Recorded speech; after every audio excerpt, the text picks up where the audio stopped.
wabarakatuh. Bismillahirrahmanirrahim. Alhamdulillahillazi hadana lihaza wa ma kunna linahtadiya wallahan hadanallah. Asyhadu an la ilaha illallah wa asyhadu anna Muhammadan abduhu wa rasuluhu amma ba'd. Yang terhormat Bapak Dr. Andes Rizalman MPDI selaku dosen pengampu. Perkenalkan, di sini nama saya Nur Aina dari kelas PAI 4A. Di sini saya akan memaparkan materi yaitu yang berjudul grafik sebagai alat penggambar distribusi frekuensi. Pertama-tama kita harus mengerti apa itu pengertian grafik. Pengertian grafik. Grafik adalah penyajian data statistika yang tertuang dalam bentuk lukisan garis, gambar maupun lambang. Jadi, dalam penyajian data angka melalui grafik, angka itu dilukiskan dalam bentuk lukisan garis, gambar, atau lambang tertentu. Selanjutnya bagian-bagian grafik. Yang pertama yaitu nomor grafik. Grafik 2.1. Yang kedua, judul grafik. Jumlah staf pengajar tetap IAIN Sunan Kalijaga Akademik 1979 sampai dengan 1980. Berikutnya, unit skala grafik. Unit skala grafik ialah keseluruhan dari semua bagian-bagian grafik. Angka skala grafik. Angka skala grafik yaitu dimulai dari angka 5, 10, 15, 20, 25, 30 hingga 35. Kenapa di sini saya tidak menyebut 0 sebagai angka grafik? Karena 0 ialah titik tengah. Selanjutnya, tanda skala. Tanda skala ialah tanda yang melintang dari angka skala menuju lukisan grafik. Selanjutnya, absis. Absis ialah garis horizontal atau garis tegak ke atas yang terdapat di dalam grafik. Berikutnya, ordinat. Ordinat ialah garis vertikal atau garis di bawah bagian dari grafik. Dan yang berikutnya yaitu terakhir kunci grafik. Kunci grafik ialah keterangan dari semua lukisan-lukisan grafik tersebut. Selanjutnya, kunci grafik. Kunci grafik ialah keseluruhan keterangan dari lukisan grafik tersebut. Selanjutnya, macam-macam grafik.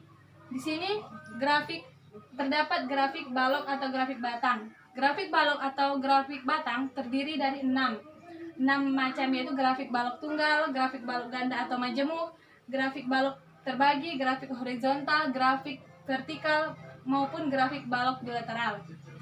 Di grafik balok terdiri juga grafik lingkaran, grafik gambar, grafik peta, grafik bidang, grafik volume, grafik garis.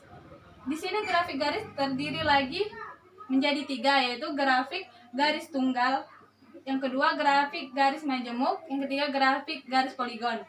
Terakhir yaitu grafik ruang atau grafik story, yang selanjutnya akan kita bahas pada pembahasan berikut ini.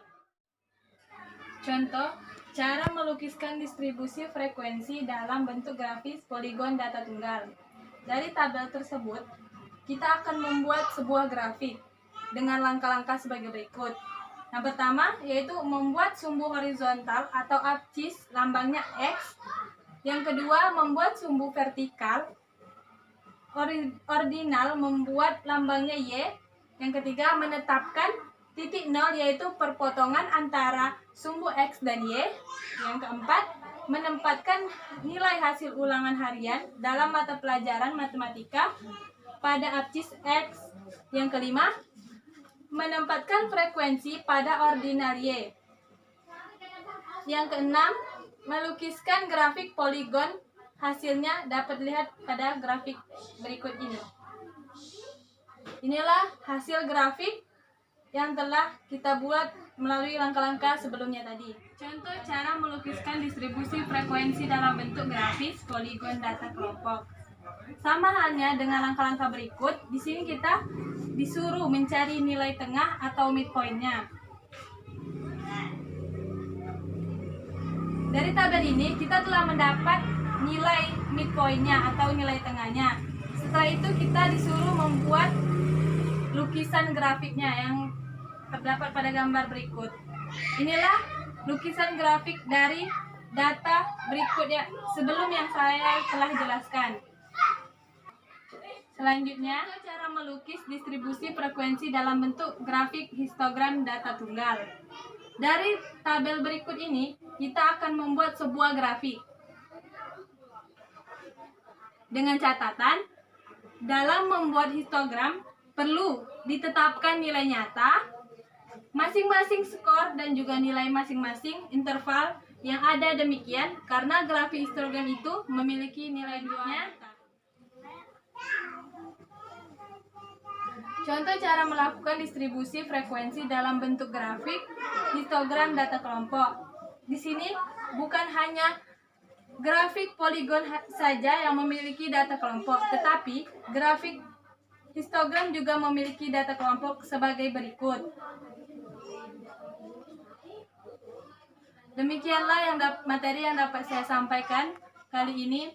Lebih dan kurang saya mohon maaf. Saya akhirul kalam. Assalamualaikum warahmatullahi wabarakatuh.